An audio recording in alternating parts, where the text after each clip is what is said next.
Muy buenas tardes, queridos hermanos, queridos amigos, querida familia.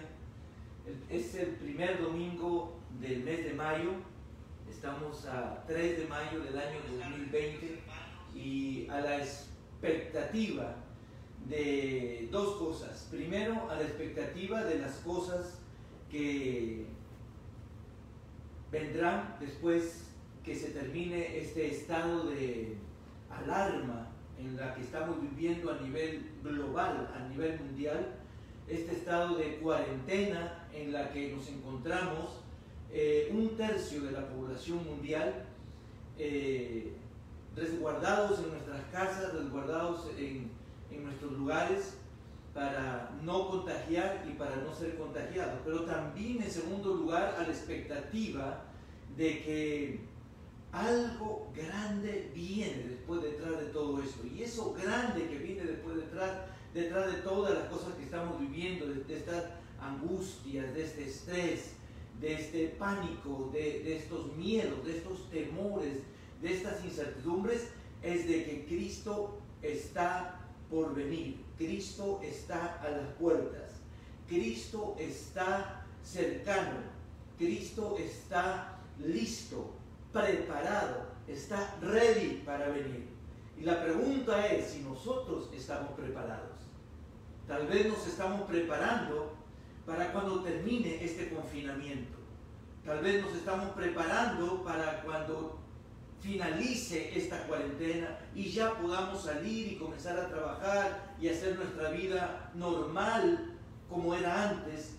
Pero estamos realmente preparándonos en este tiempo de cuarentena para recibir al Señor en el aire, para esperar al Señor. Estamos preparándonos para el rapto de la iglesia, estamos preparándonos para el arrebatamiento de su pueblo. Mire lo que como pastor me toca hacer y he hecho toda mi vida como pastor, porque desde niño a mí me enseñaron sobre la segunda venida de Cristo y me enseñaron que era una de las doctrinas más importantes, y de todas las importantes estaba encima de todas ellas. Después de la doctrina de la salvación debe estar la doctrina de la segunda venida de Cristo.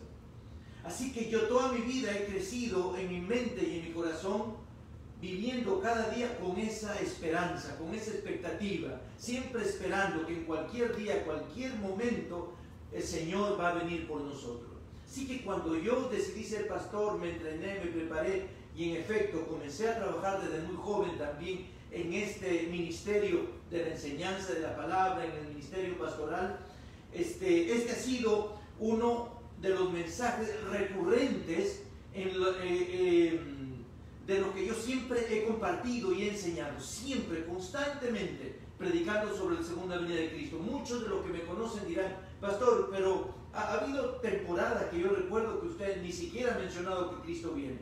Ok, déjeme decirle cómo ha funcionado mi ministerio desde que comencé a los 19 años a predicar. Es que cuando yo no predico específicamente sobre la segunda venida de Cristo, y predico sobre el amor, predico sobre la madurez, predico sobre que hay que ser sal y luz en la tierra, predico sobre las raíces y fundamento del cristiano, cuando predico sobre otros temas diferentes, ¿qué es lo que estoy haciendo? Estoy haciendo lo mismo que cuando predico sobre la segunda venida de Cristo. Cuando predico sobre este tema en particular, los estoy preparando para este gran evento del rapto de la iglesia. Cuando no predico de este tema en específico, también los estoy preparando para la segunda venida de Cristo. Porque el Señor viene a buscar un pueblo preparado, y enseñarles solamente y diciéndoles todos los domingos y todas las semanas Cristo viene, Cristo viene, Cristo viene, no es suficiente preparación. Hay que enseñarles cómo a vivir en esta tierra de tal manera que que la forma de nuestra vida exprese la expectativa en la que vivimos, exprese que estamos esperando a nuestro Señor. Cuando las personas nos ven que tratamos bien a nuestra esposa, a los varones, cuando la gente ve que tratamos bien a nuestros hijos, que vivimos una vida sin excesos, sin liberalismos, cuando ven que vivimos una vida cristiana, normal, ¿verdad? No con excesos espirituales, como eso de vestir con las faldas largas y con todas esas cosas de iglesias que se van al extremo, ¿verdad? Pero cuando nos ven vivir una vida cristiana equilibrada, la gente tiende a desear lo que nosotros tenemos, la forma de vida que nosotros tenemos. Así que de esto se trata, queridos hermanos. Un pastor, si no está predicando especialmente sobre la segunda venida de Cristo, entonces debe estar predicando de otros temas, tocantes a la vida del día a día, a la vida que nos ha tocado vivir, a los tiempos, que nos ha tocado vivir. Pero eso significa que estamos preparándoles para ese gran evento, para ese maravilloso momento, para ese sublime reencuentro que es cuando el Señor Jesús aparecerá en las nubes y como un gran imán nos absorberá. Y dice la palabra del Señor, nos encontraremos con Jesús en las nubes y así estaremos para siempre con el Señor. Por lo tanto, dice Pablo en su carta a los Corintios, dice, Tesalonicenses, alentaos los unos a los otros con estas palabras. Y este es mi propósito con este tema, queridos hermanos, alentarles, animarles que Cristo viene. Ya va a pasar los dolores. Muchos están enfermos, muchos están pasando situaciones difíciles, matrimoniales, relacionales. Muchos han perdido sus trabajos, pero Cristo ya viene. Cristo ya viene. Y los dolores y problemas que tenemos ahora no existirán más. Así que estemos pendientes de esto. Las señales de la medianoche. Y les he estado compartiendo acerca de Mateo capítulo 24, todos estos pasajes que tienen que ver con las señales que el Señor dijo que iban a mostrarnos la proximidad de su retorno. Y he encontrado en total, en el capítulo 24 de Mateo, 8 señales, y en otras partes de la Biblia 2 señales más. Hay más que 10, por supuesto, pero he escogido estos 10 para compartir. Mire, ya voy por la 7ª semana y todavía voy por la 8ª señal, así que hay mucha enseñanza, hay mucha comida para comer en la palabra del Señor. De hecho, nunca se extinguirá, nunca se terminará la comida espiritual que tenemos en la palabra del Señor.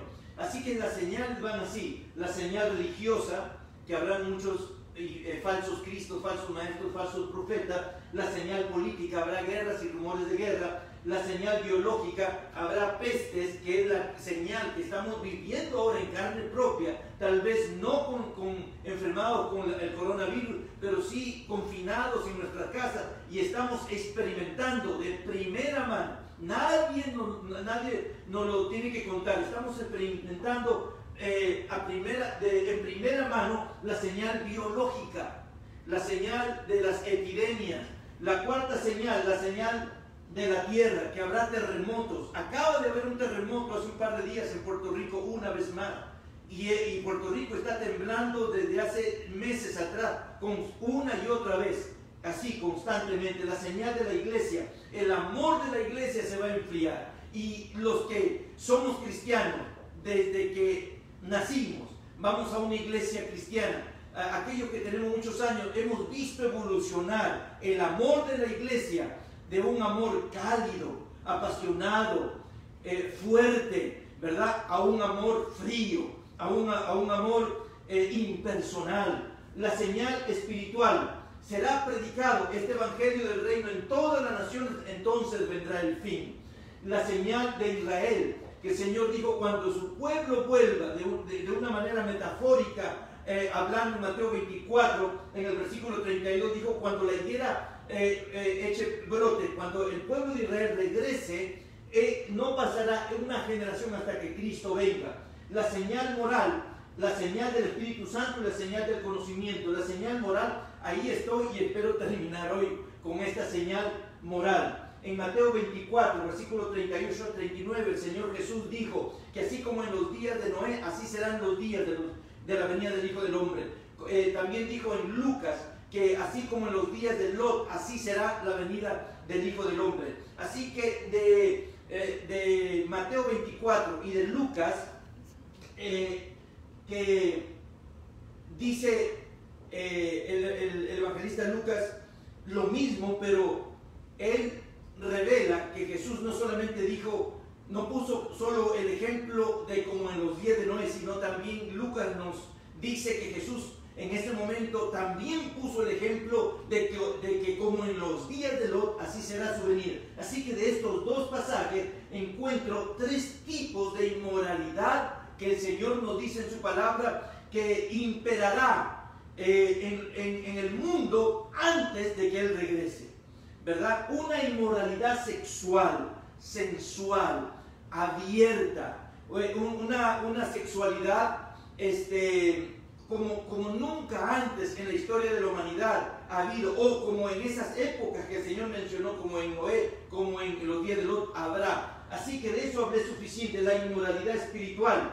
la inmoralidad que tiene que ver con que la humanidad ahorita está dispuesta a no ofender a nadie, pero si se trata de ofender a Dios, la gente está más que abierta para ofender a Dios, para ofender a su iglesia.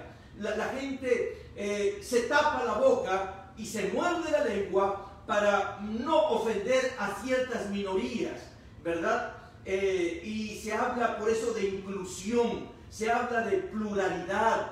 Hoy en día se habla de poder ser abiertos a todo tipo de pensamiento. Pero cuando se trata de hablar en contra del cristianismo, cuando se trata de hablar en contra de Dios, no tienen miramientos, no tienen objeciones, no tienen impedimentos. Ellos le abren la boca y comienzan a hablar en contra de Dios como si nada pasara realmente.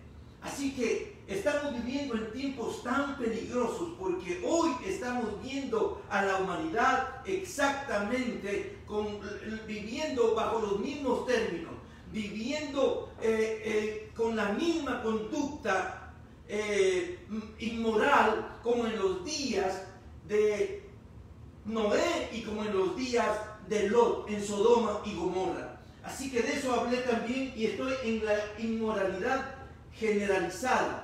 En la inmoralidad generalizada ya les hablé la semana pasada acerca de cómo estamos viviendo en un tiempo donde un autor dijo que de las 22 civilizaciones que han aparecido en la historia, 19 de ellas colapsaron cuando alcanzaron la moral que Estados Unidos tiene hoy. Y le voy a decir, yo conozco no poco el continente europeo, porque en las varias oportunidades que el Señor me ha dado de ir allá, he tenido de esas oportunidades el privilegio de recorrer muchos de los países europeos, y también tengo el privilegio de vivir 20 años en Estados Unidos y he vivido 24 años en Estados Unidos y he vivido el resto de mi vida, el principio de mi vida en Perú y en Panamá. Así que conozco la cultura latinoamericana muy bien, conozco la cultura americana muy bien y conozco bastante bien la cultura europea.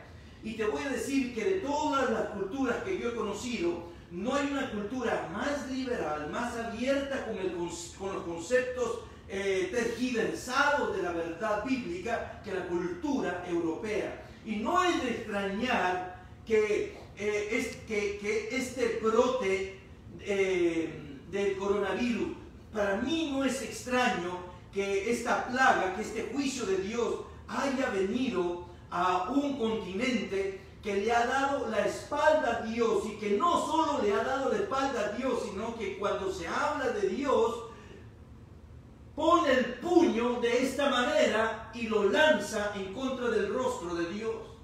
No es de extrañar que el segundo brote más fuerte que ha venido con esta plaga sea en Estados Unidos, porque vivo aquí casi un cuarto de siglo y conozco bien o bastante bien esta cultura, y me doy cuenta que esta cultura está cerca a parecerse a la cultura liberal de Europa. Es una cultura, y especialmente con las nuevas generaciones de los millennials y de la generación anterior a los millennials y de la que está posterior a los millennials, son 2 o 3 generaciones que colectivamente le están dando la espalda a Dios, se están rebelando contra Dios. Son una cultura de jóvenes, ¿cómo se dice cuando el papá le da todo? Una cultura de jóvenes engreídos, gracias, querida esposa. Una cultura de jóvenes engreídos, consentidos, que no tienen pobreza, que tienen estudios, que tienen ropa, que tienen techo bueno, que tienen educación buena, que viven en un techo bajo un techo de consentimiento, de mucho privilegio, y creo que eso hace que ellos no quieran a Dios porque lo tienen todo. Muchas veces los pobres buscamos a Dios porque es nuestro único recurso, pero cuando cuando uno está engreído, cuando uno está consentido, cuando uno tiene todo y más cuando uno tiene lo que necesita y más de lo que uno necesita, esas generaciones comienzan a alejarse de Dios. Y estoy viendo en Estados Unidos, en América, en USA, queridos hermanos y amigos, un alejamiento de Dios increíble. Hace 24 años que llegamos aquí, Estados Unidos era diferente. Yo he visto el cambio espiritual, el cambio moral en este país de primera mano, con mis propios ojos, experimentándolo día tras día. Y tendría mucho para comentar, pero quiero seguir con la inmoralidad generalizada en el mundo. Un mundo de relativismo, ya no de absolutos. Un mundo ateo, que le decía la semana pasada que en Estados Unidos 12% no creen en Dios, pero en Suecia el 85% y en Japón el 65%. Tenemos presidentes, gobernadores, congresistas en Estados Unidos y en el mundo, ateos que no creen en Dios, que tienen a Dios en último lugar, que se burlan de Dios. Un mundo que está redefiniendo los absolutos del Señor, con una sociedad con doble moral. Cuando les hablé de los abortos, ¿verdad? La cantidad de millones de abortos en el mundo y en Estados Unidos. La semana pasada les hablé de la pobreza, la cantidad de pobres y los 879 millones que después de esta pandemia, 879 millones más de personas se van a hacer pobres de los que ya tenemos. Imagínense, de los 1.300 millones que ya pasan hambre, de los 736 millones que viven con menos de $1.90 al día. La semana pasada les hablé acerca de los niños, ¿verdad? De los 168 millones de niños de 4 a 15 años que trabajan. Hermano querido, esto es algo espantoso, realmente algo tremendamente espantoso. Con respecto a la pobreza, ¿verdad? Con respecto a la pobreza, le quiero comentar algo con respecto a la pobreza. Antes de pasar a la OMS, y de cómo las personas, los niños tienen que trabajar desde los 4 años y desde los 5 años. Yo tengo un nieto que tiene 3 y meses, y yo no me imagino a mi nieto cuando cumpla 4 años que trabaje. Tengo mi nieta de 7 años, y yo no me imagino que mi nieta a esa edad tenga que salir de su casa a trabajar y en lugares peligrosos, donde expone y pone en riesgo su salud, pone en riesgo aún su propia vida. Yo no me imagino, hermano querido, yo no sé tú, pero te pido que te imagines cómo nuestros hijos o nuestros nietos a la edad de 10 años, 7 años, 8 años, en algunos países toman el fusil y se van a la guerra. Es inaudito, es inconcebible. A esa edad ellos deben estar estudiando. A esa edad ellos deben estar viviendo bajo la seguridad de un padre y de una madre que velan y cuidan de ellos. Pero no, tenemos 736 millones de personas que viven con menos de $1.90 al día. Tenemos 168 millones de niños de 4 a 15 años en el mundo que trabajan. Y en América Latina tenemos 12.505.000 niños de 5 a 17 años que trabajan. Hermanos queridos, el mundo está mal. Algo le pasó al mundo en algún momento de la historia. En algún momento tuvo un momento de quiebre, de inflexión, de desviación. Algo se rompió en el mundo en algún momento de la historia.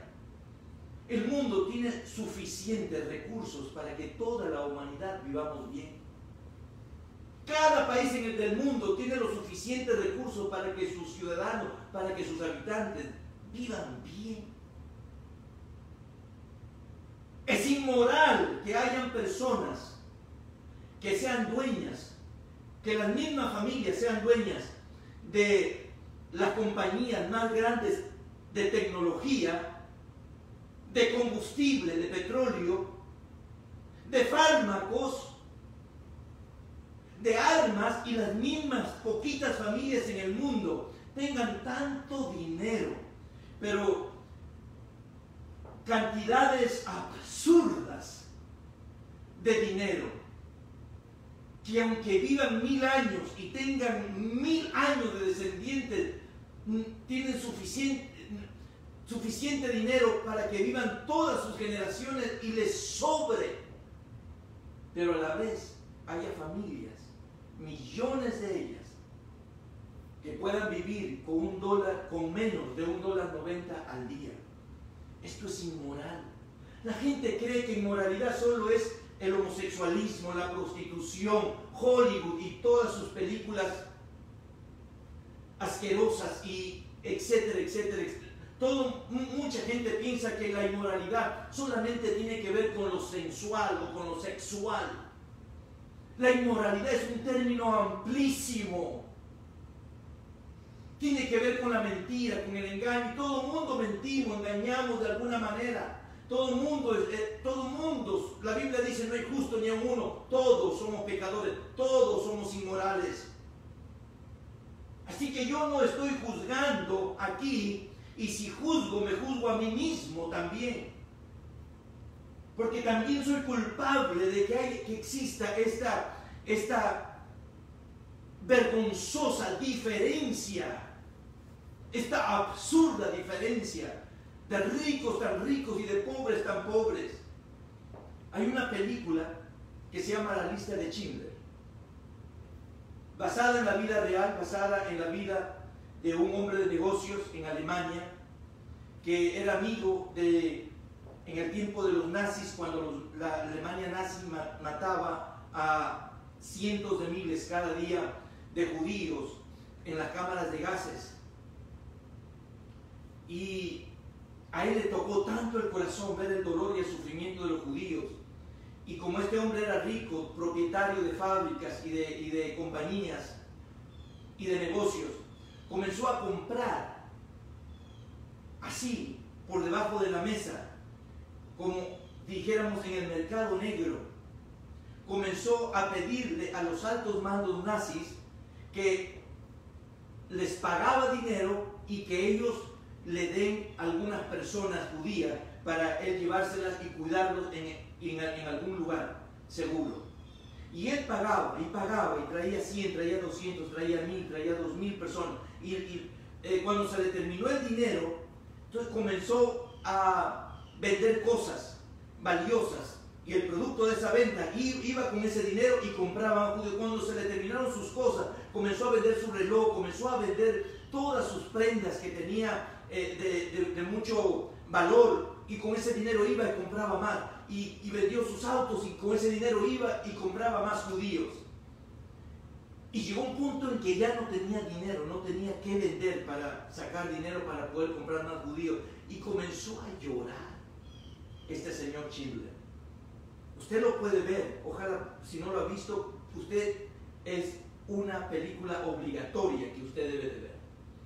Y este hombre comenzó a llorar en un momento. Y alguien se le acerca y le dice, pero ¿por qué lloras? Y él dice, porque ya no tengo más dinero para comprar judíos.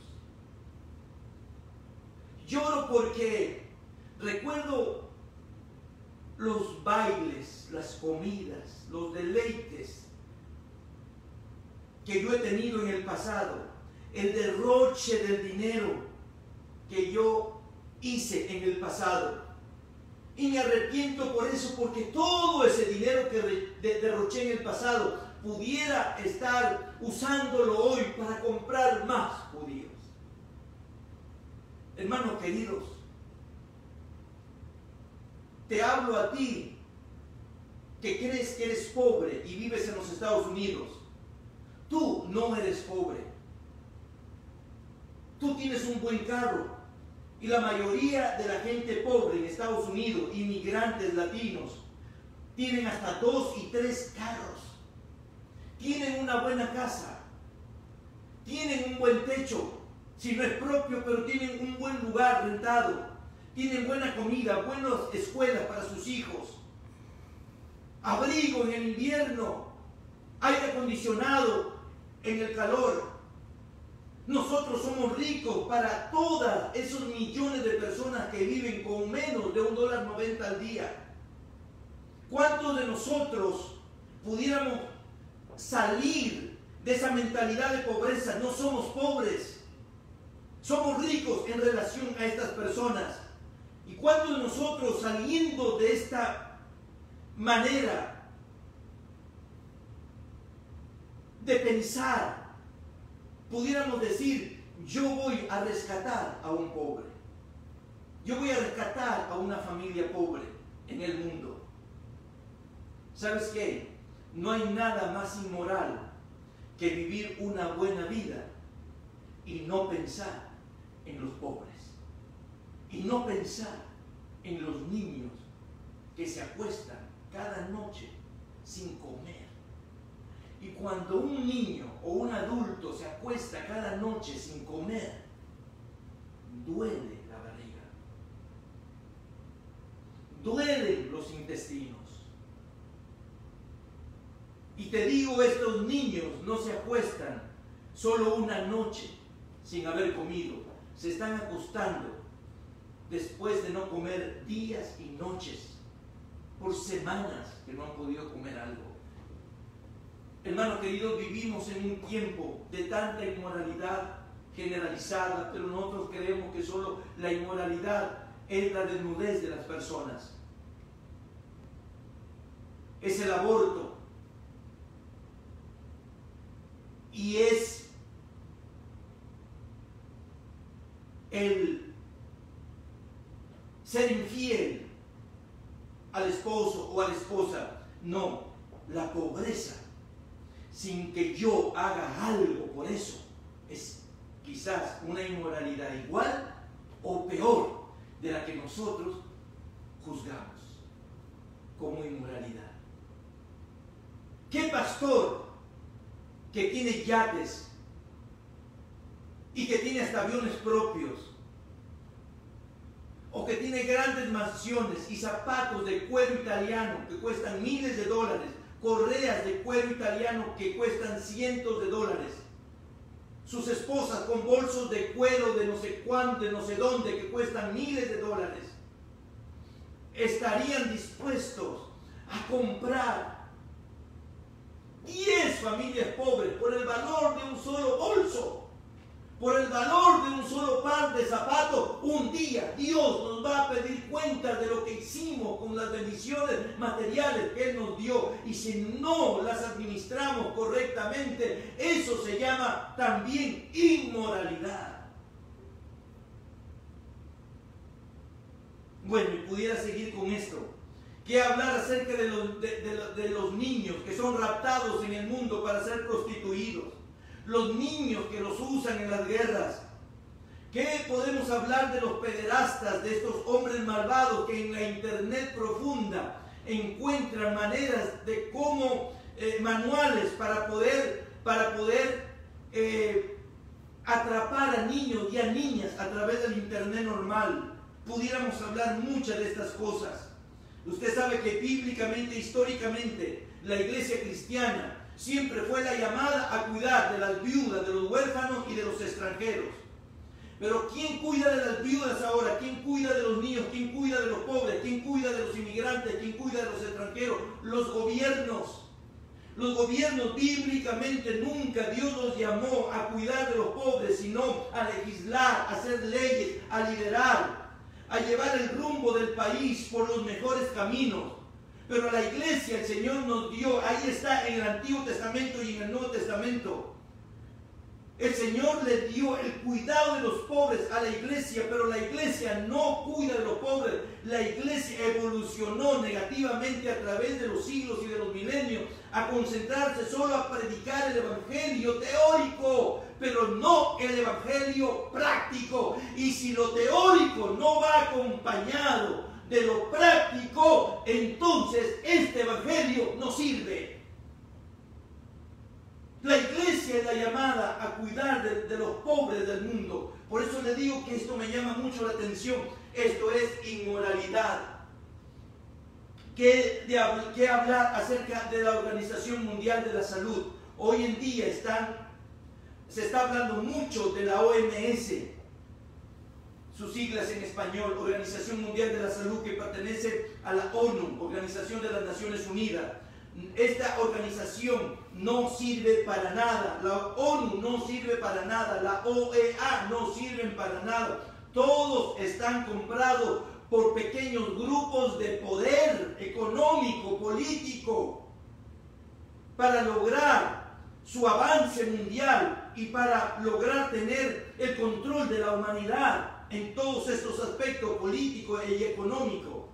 Y qué bueno, porque en cierta medida ellos están ayudando a cumplir con el plan profético de Dios, porque es necesario que organizaciones como esta trabajen de esta manera, porque están arreglándole el camino al anticristo.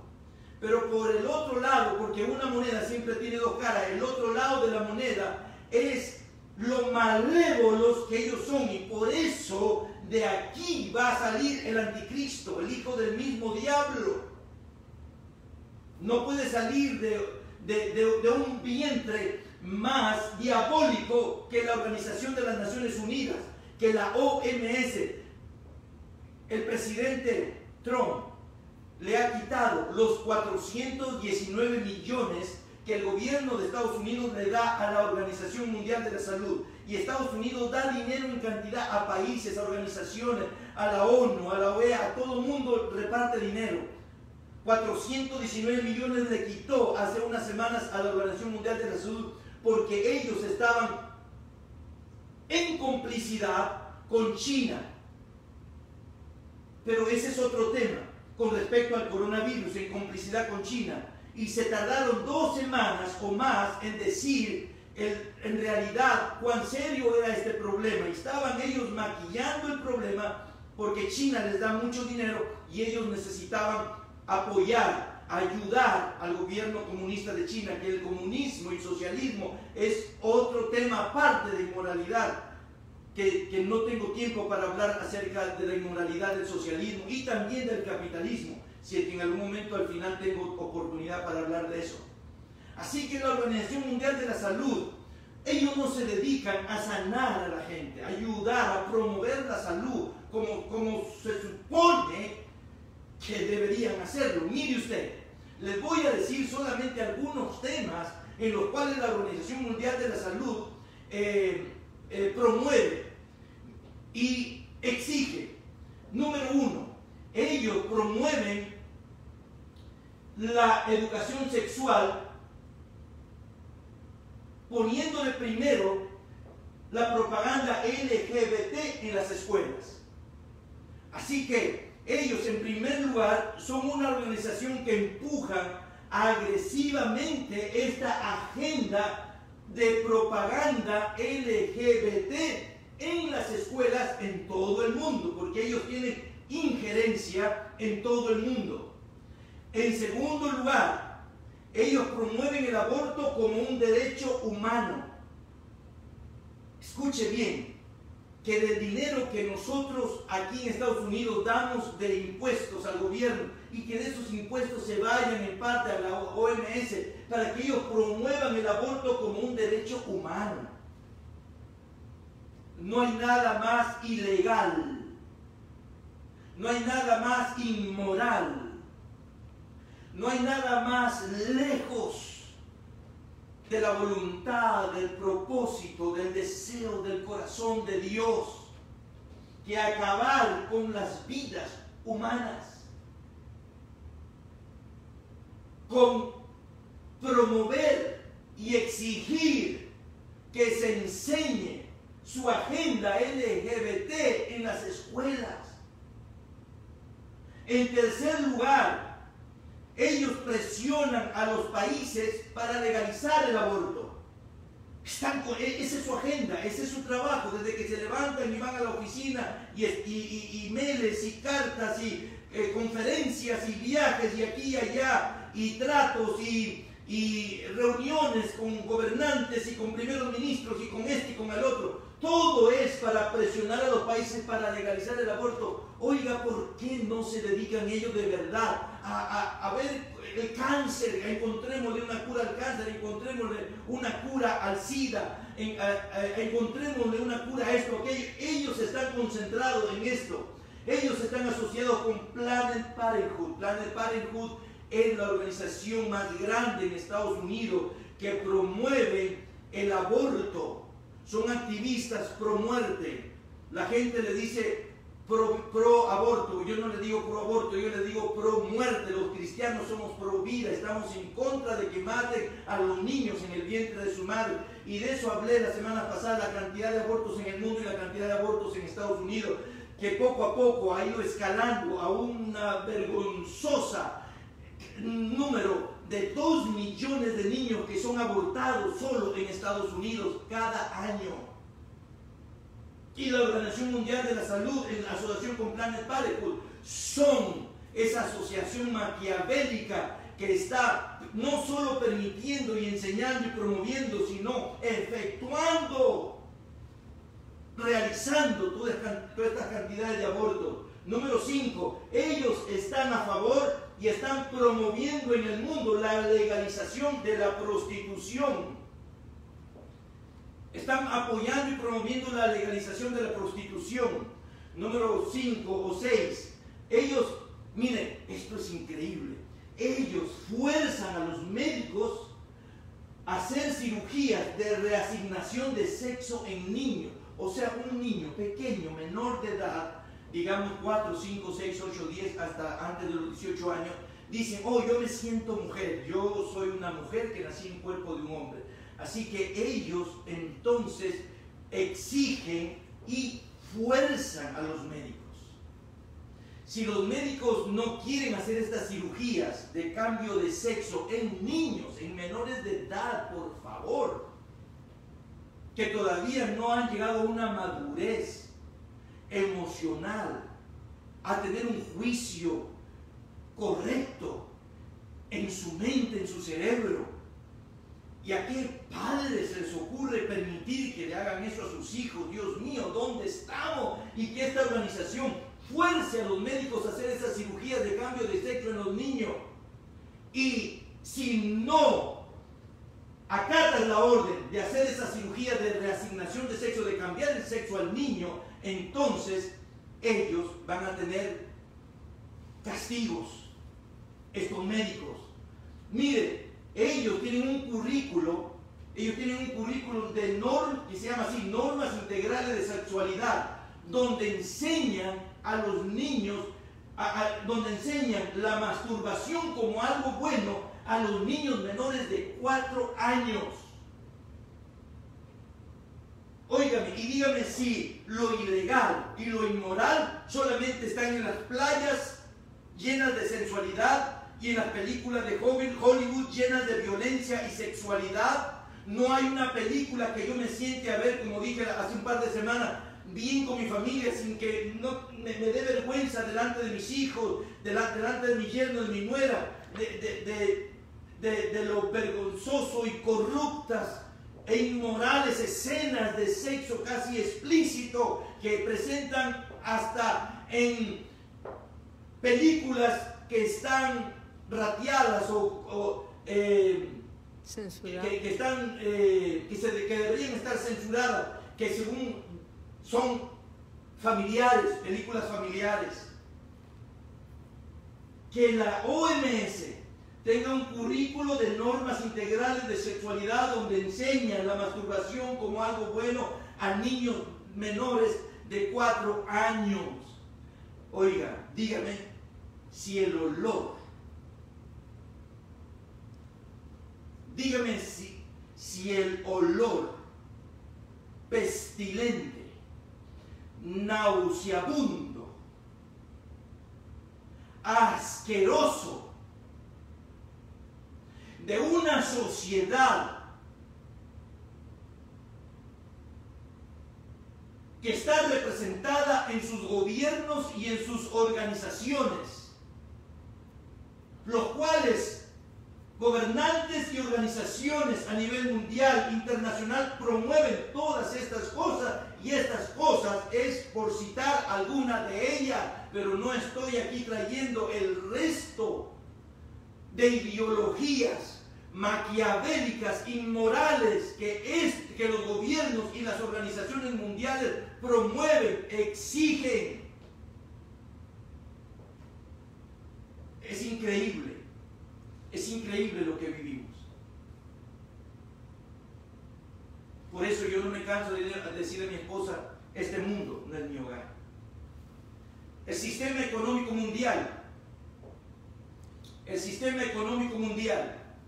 Mire usted, ahora hablemos un poco del sistema económico mundial.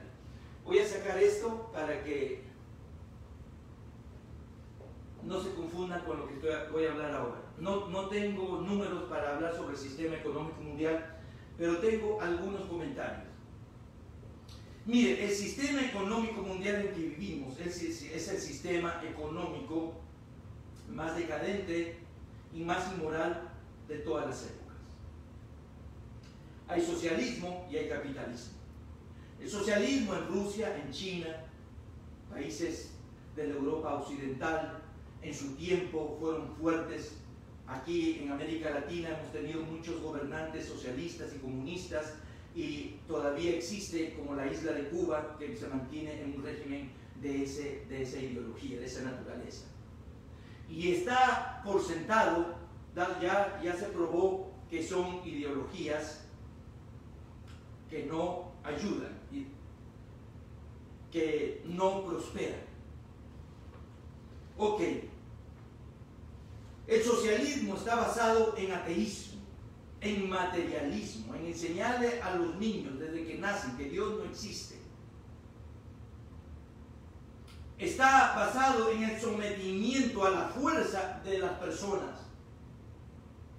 El capitalismo, supuestamente, el sistema en que vivimos, el libre mercado, puedes poner tu negocio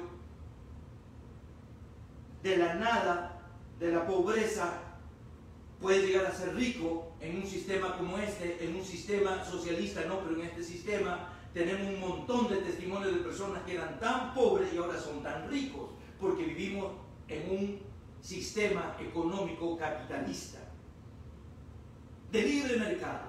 Puedes vender lo que sea, siempre y cuando pagues impuestos. Si no pagas impuestos, entonces ahí está detrás de ti el gobierno para ponerte en la cárcel. El peor pecado que tú puedes realizar en un sistema capitalista es no pagar impuestos, que sería su equivalente en el sistema comunista a rebelarte en contra de tus gobernantes. Solo hablar mal de ellos es pena de cárcel y hasta de muerte en un sistema socialista, en este sistema, no más que tú no pagues impuestos, eres reo de cárcel. Ok, el sistema comunista está basado en la maldad, de la fuerza, del odio, del materialismo, de negar la existencia de Dios. Y el sistema capitalista, pastor, en este sistema vivimos, que nos ha dado la oportunidad de poder comprar una casa, de viajar, de poner un negocio, etcétera, etcétera. Sí, pero el sistema capitalista es tan malo, tan nocivo, tan inmoral como el sistema socialista, porque el sistema capitalista está basado en la codicia, está basado en la venganza, está basado en el rencor y está basado en el odio, porque tú puedes, en tu camino hacia el éxito económico, si necesitas aplastar, pisotear a alguien, mentir sobre algo, lo puedes hacer con tal de que llegues a tus metas económicas. La codicia es mala, es tan inmoral como el no creer en Dios, que es la base del sistema socialista. Así que ninguno de los dos sistemas para mí es bueno. ¿En qué ocurrió en el año 2008-2009, cuando Barack Obama era el presidente de Estados Unidos? Y hubo tanto mal e inmoral manejo del dinero, de la economía a nivel mundial, a través de una burbuja, que así es el término técnico en la economía, de la burbuja de los bienes y raíces, donde se vendían casas a personas y edificios, etcétera, etcétera, a personas y familias, mintiendo y engañando que tenían el potencial económico para seguir pagando, pero los bancos sabían que no tenían ese potencial y lo hacían con el propósito de después quitarle la casa y dejar a todas estas personas desamparadas. Total que con respecto y relación a esto vino una tremenda crisis, porque de repente habían tantas casas sin dueños, vacías, y tanta gente afuera,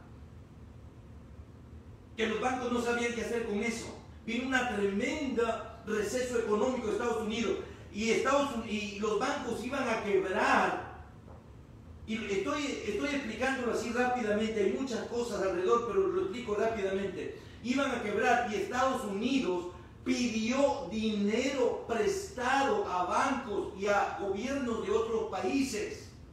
Inclusive pidió dinero prestado a gobiernos de países pobres. Les pidió prestado dinero para reunir una cierta cantidad de trillones de dólares y dárselo a los bancos para que no quiebren.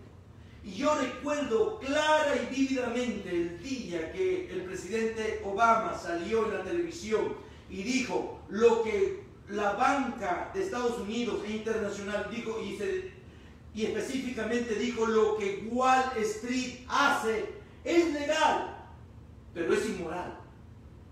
Es legal porque el gobierno de Estados Unidos no tiene leyes para con Wall Street. Wall Street es un país aparte del gobierno de Estados Unidos. Ellos hacen lo que quieren.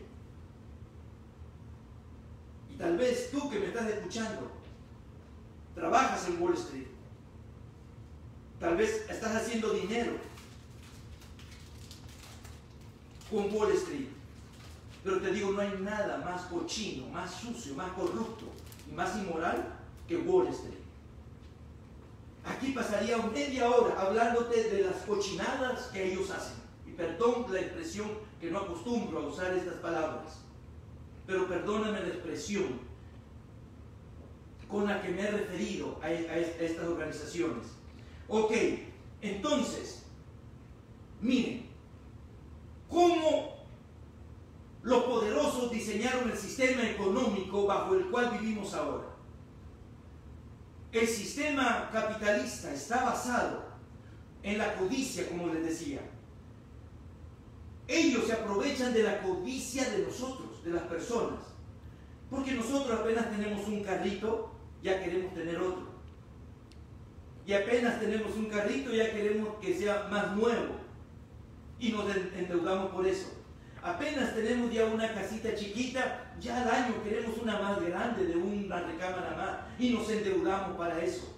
Y ya queremos hacer este viaje y nos endeudamos, ya queremos este televisor gigante y lo compramos a crédito, y queremos comprar esto y las tarjetas de crédito. Antes solamente en países grandes, económicamente fuertes, se extendían tarjetas de crédito como si nada. Ahora es normal casi en todos los países del mundo endeudar a la gente, endeudar. En otras palabras, ellos se basan en que como la gente es codiciosa, ok, vamos a llenarnos de deuda. El sistema capitalista está basado en la deuda, o mejor, el sistema económico mundial, mejor dicho, está basado en la deuda. Mientras más deuda tú tienes, tú eres esclavo de la persona a quien te dio dinero. Y la Biblia dice así, textualmente, la Biblia lo dice, que cuando uno pide dinero, cuando uno pide algo prestado, uno se hace esclavo de aquel a quien le pidió prestado.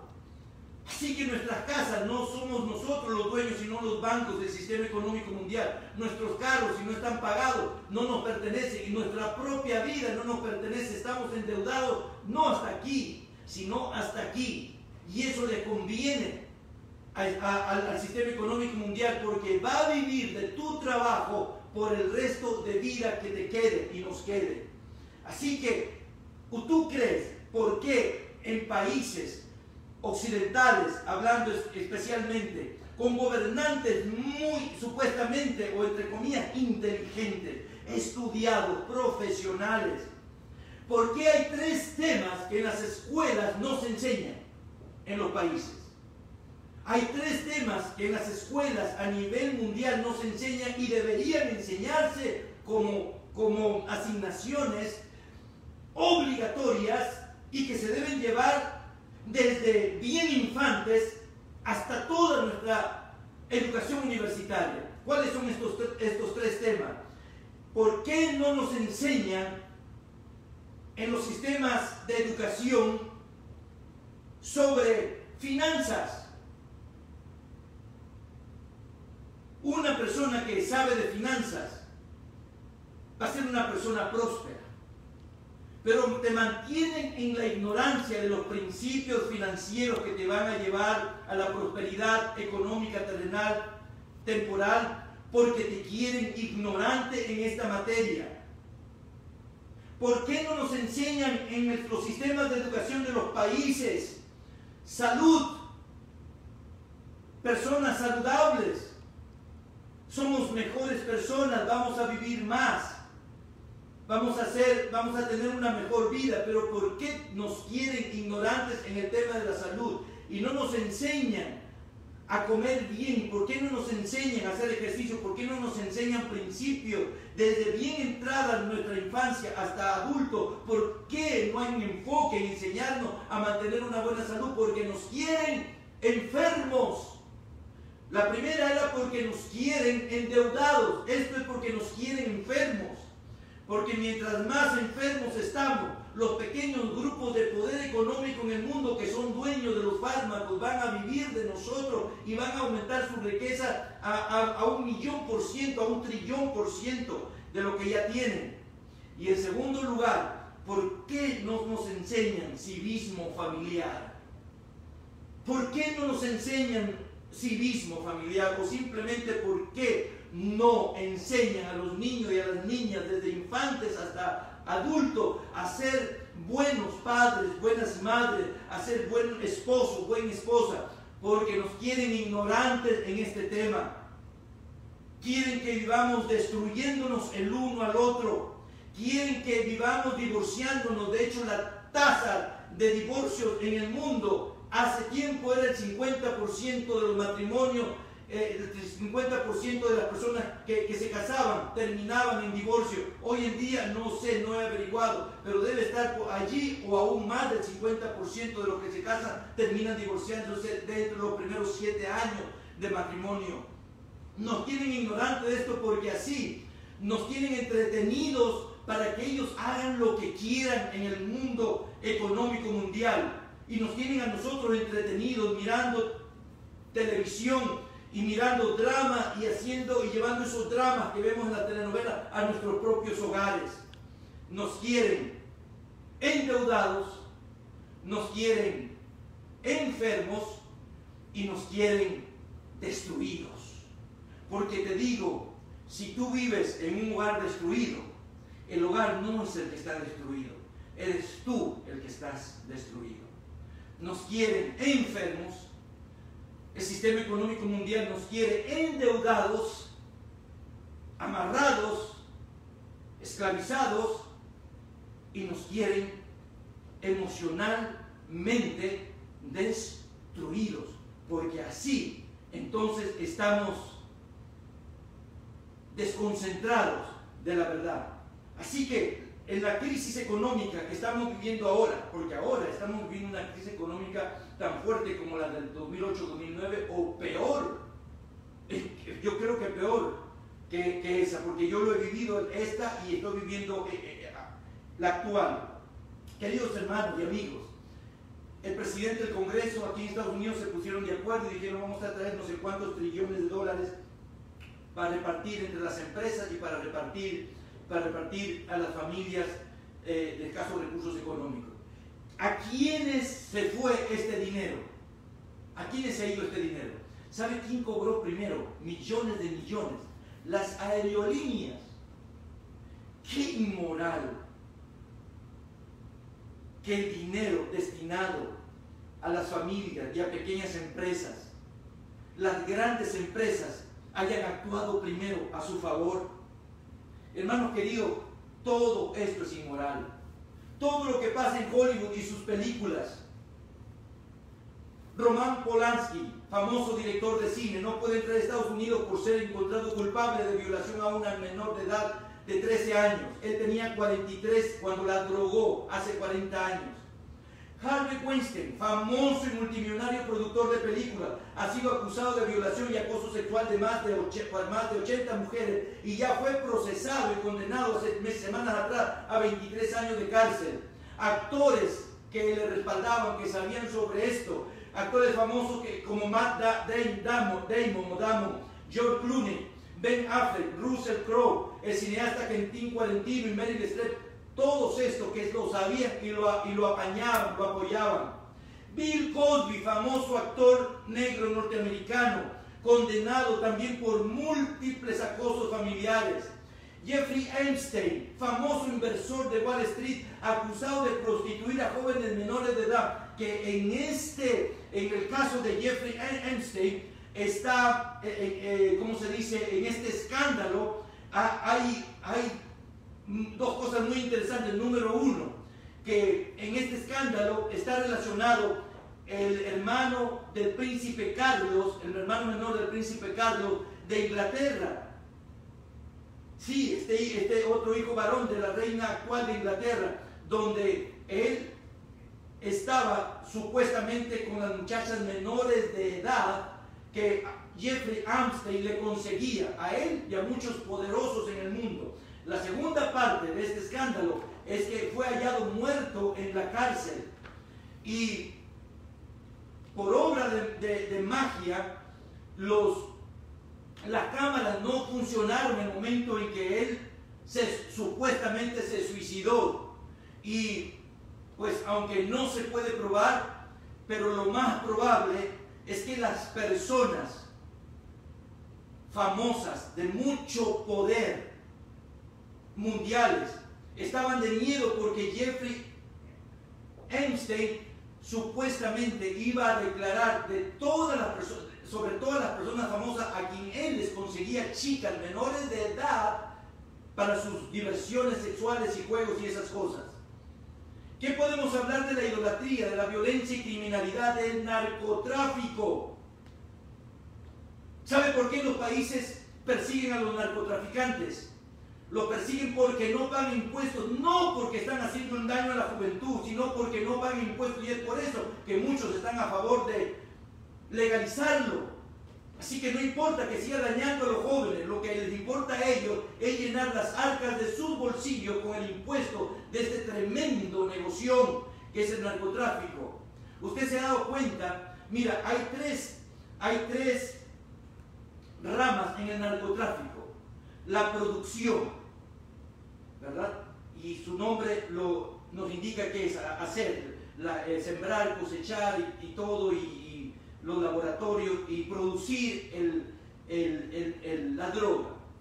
Número 2, el poder repartir esa droga a nivel mundial. ¿Cómo se dice repartir? Distribuir.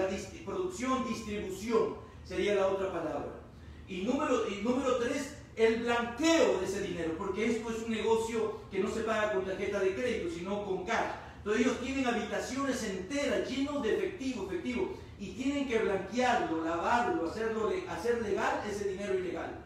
¿Y sabes quiénes son las organizaciones que en su mayoría lavan estos dineros? Los bancos más grandes a nivel internacional, a nivel mundial. Qué vergonzoso, qué irónico. Hace unos años se encontró uno de los bancos más grandes del mundo. No había manera de no exponerlo. Salió a la luz pública y no le quedó más al gobierno que imponerle una multa por haber estado blanqueando muchos millones de dólares de los narcotraficantes. Y le pusieron una pequeña infracción, una pequeña multa de unos cuantos milloncitos, que ellos en media hora este banco ganaba eso y más. Y le dijeron: bueno, te ponemos esta multa y un warning, no lo vuelvas a hacer, ¿eh? No lo vuelvas a hacer. ¿Ustedes creen que no han seguido haciéndolo? Miren, los gobiernos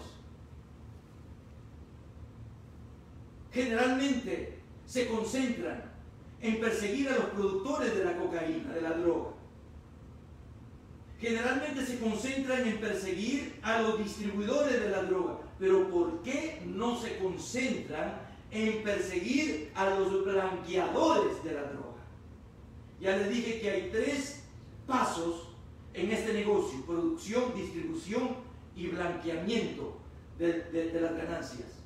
El gobierno persigue a los que producen, persigue a los que lo distribuyen, pero no a los que blanquean. ¿Saben por qué? Porque como es dinero legal, paga impuestos. Y en segundo lugar, cuando los gobiernos dicen que ellos persiguen a los productores y persiguen a los distribuidores, realmente son pequeñas redadas en comparación al gran negocio que ellos les permiten realizar.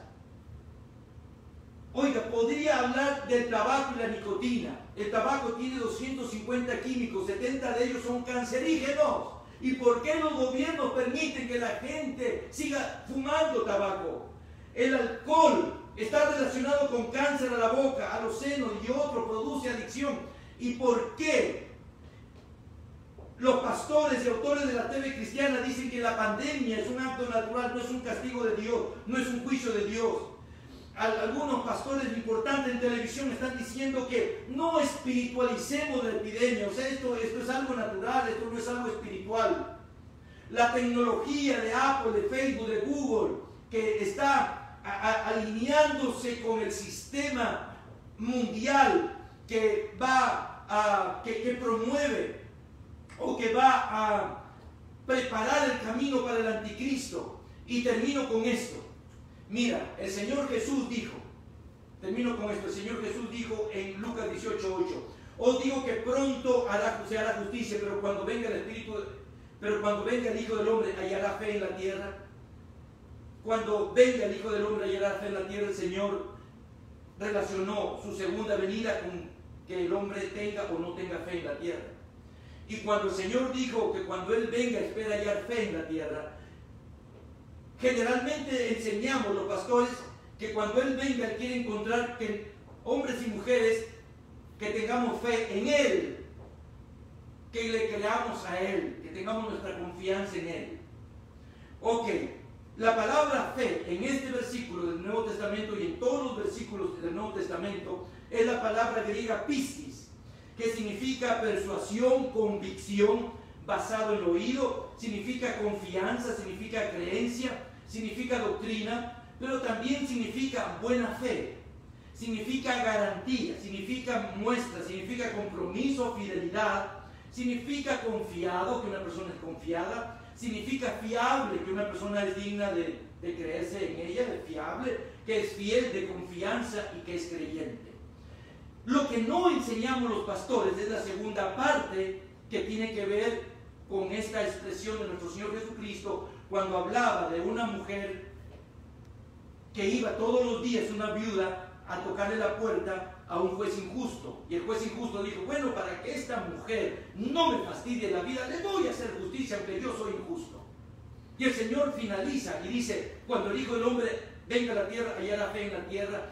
La segunda parte que no enseñamos los pastores de este versículo es que lo que el Señor quería decir, cuando yo venga otra vez, no solo quiero encontrar gente que tenga fe en mí, sino gente que tenga fe en los demás, que se crean los unos a los otros, que se confíen los unos a los otros, que hagan compromiso los unos a los otros, que tengan buena fe los unos a los otros, que sus palabras que se den el uno al otro sean su garantía, que sean fieles el uno al otro, que se confíen el uno al otro, que sean gente fiable, que éste confíe en aquel, que sean fieles y que sean de confianza.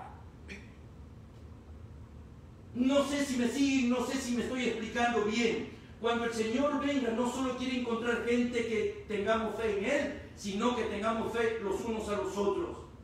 Mire usted, ya en este tiempo, uno desconfía de Raimundo y de todo el mundo. Yo llevo al mecánico mi carro y yo no sé si me van a engañar. Yo llevo con miedo y digo, Dios mío, ¿cuánto me van a cobrar?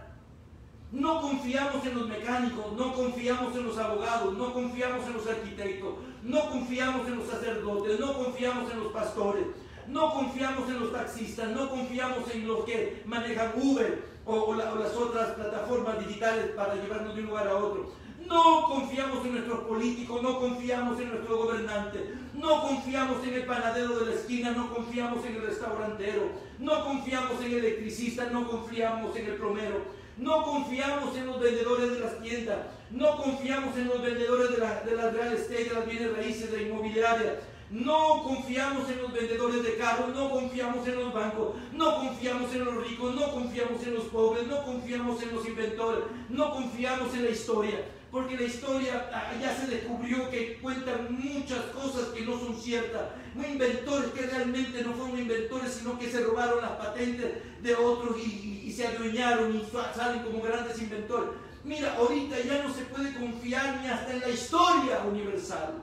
Ya no sabemos quién es quién, no confiamos en nadie. El Señor dijo, cuando yo venga a la tierra, hallaré fe en la tierra. En otras palabras, cuando yo vuelva a la tierra, hallaré que la gente crea el uno al otro. No hay mayor inmoralidad que la falta de confianza ahora en este tiempo, en este mundo, en esta cultura, en esta sociedad. Nadie cree en nadie porque todos fallan de maneras tan grandes y tan vergonzosas que no confiamos en nadie. Así que eso se refería el Señor cuando dijo que cuando Él venga el mundo se parecerá al mundo de los tiempos de Noé, al mundo del tiempo, de los tiempos de Sodoma y de Gomorra. Habrá una inmoralidad generalizada. Y puedo seguir hablando porque vivimos en una cultura de desconfianza. Si de una manera le podemos llamar a la cultura en que vivimos, yo le llamaría cultura de desconfianza. No confiamos en la justicia de nuestros tribunales, porque sabemos que todo se compra en este tiempo. No creemos. Yo de broma a veces le digo a mi hija, yo estoy así.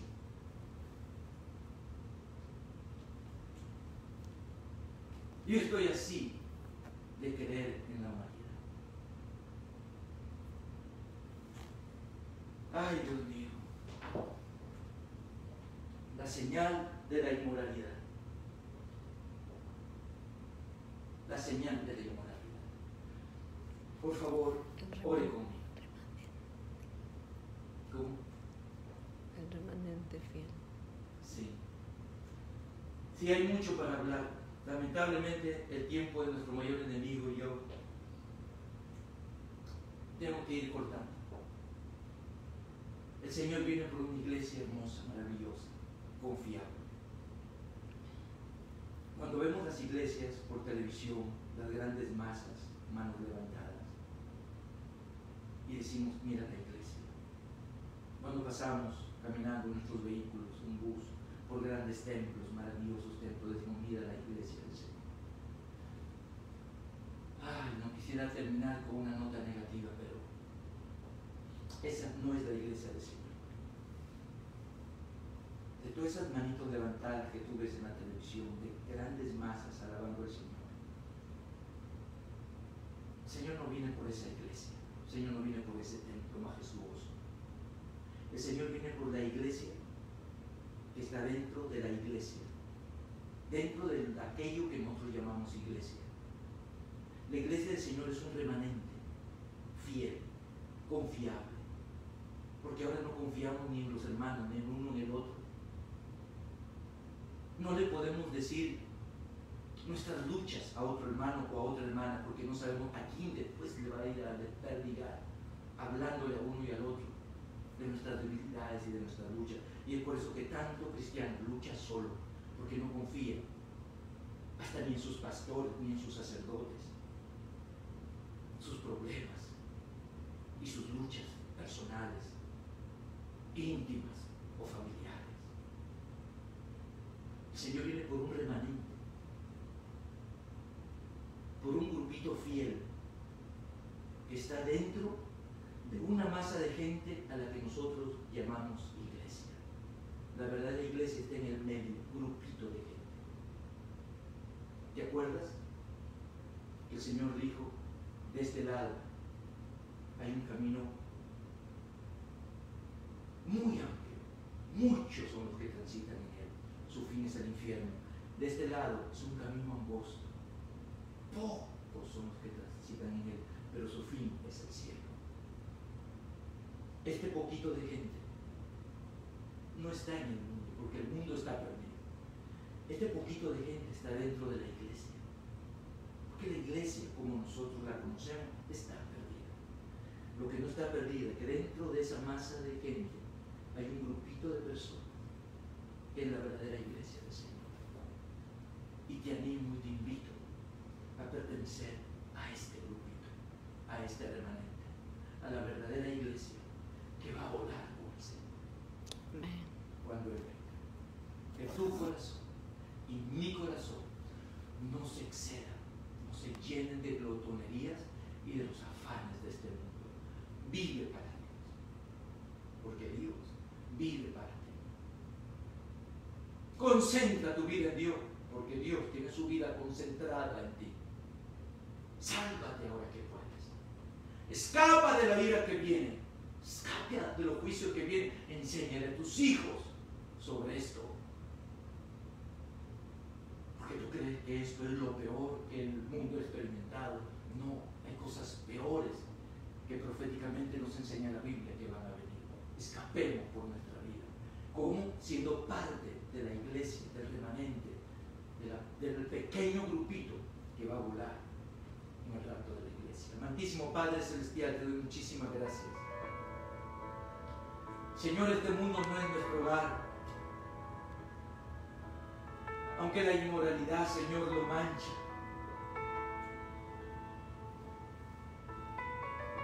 Y lo hace ver mal. El mundo que creaste es maravilloso. Porque lo creaste para que nosotros, la corona de tu creación, podamos vivir en él.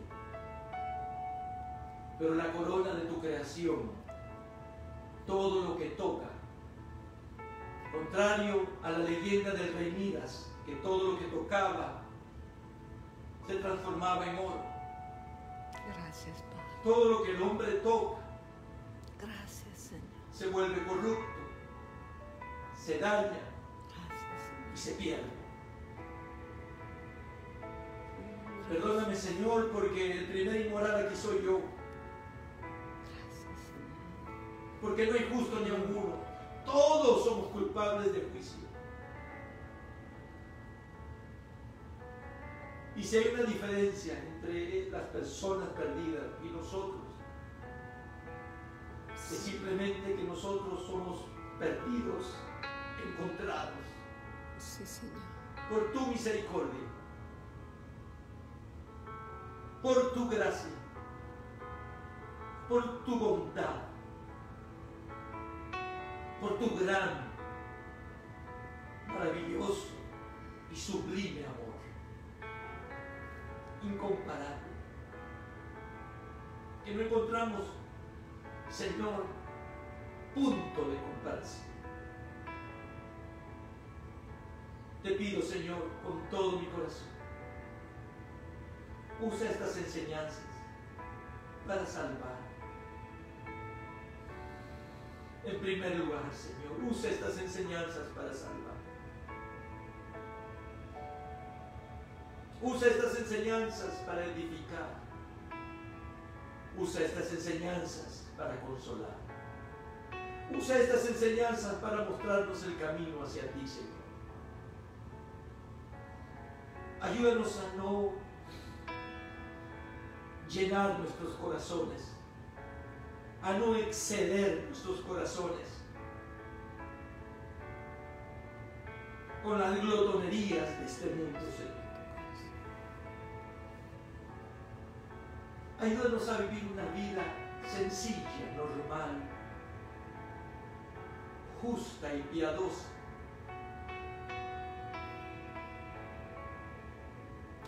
Alumbrando, Señor, las tinieblas que cubren este mundo. Y como sal, dando un poquito de sabor a este mundo, Señor. Perdónanos y límpianos de todos nuestros pecados y ayúdanos a estar listos y preparados para cuando tú vengas, porque podría ser esta noche o en 100 años. Pero sea ahora o en 100 años, ayúdanos a estar listos y preparados, Señor. Te lo pido con todo mi corazón. Te lo pido, Señor, con todo mi corazón. Bendice mis hijos. Bendice mis nietos. Y si todavía no vendría, si tendría la oportunidad de tener mis nietos, Señor, bendice todas mis generaciones.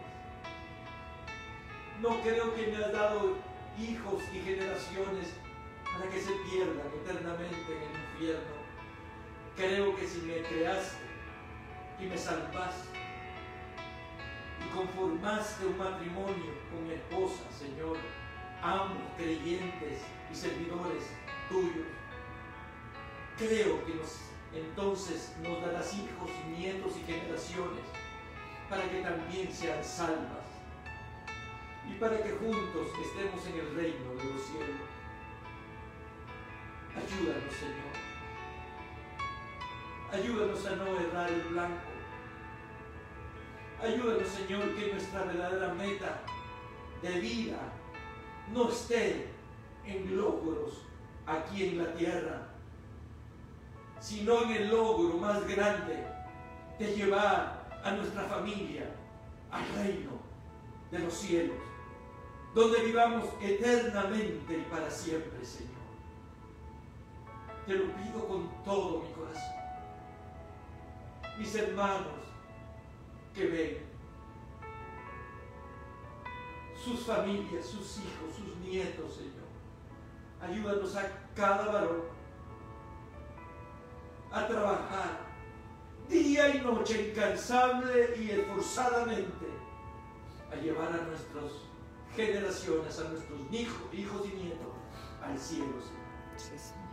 En el nombre poderoso de Jesús. Gracias, Señor. Gracias. Mis queridos hermanos, Dios les bendiga. Recuerden, Shalom, paz, Maranata, Cristo viene.